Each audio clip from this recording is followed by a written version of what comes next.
ప్లేన్ని నడుపుతున్న ట్రైనింగ్ పైలట్కి తీవ్ర గాయాలవుతాయి. ప్రయాణికుల్లో మరో నలుగురు చనిపోతారు.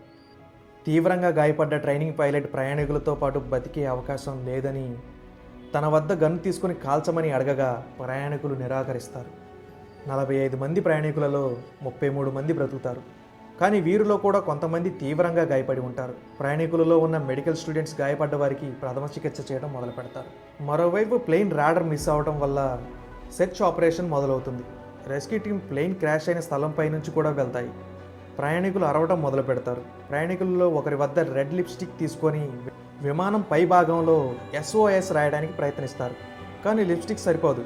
క్రాష్ అయిన ప్లేన్ వైట్ కలర్ ఉండటం మరియు మంచు ఎక్కువగా ఉండటం వల్ల పైనుంచి అక్కడ ప్లేన్ ఉన్నట్లు కనిపించదు. చలి ప్రభావం లోపల వాళ్ళకి తగలకుండా ప్లేన్ యొక్క వివిధ భాగాల్లో ప్లేన్ కప్పుతారు.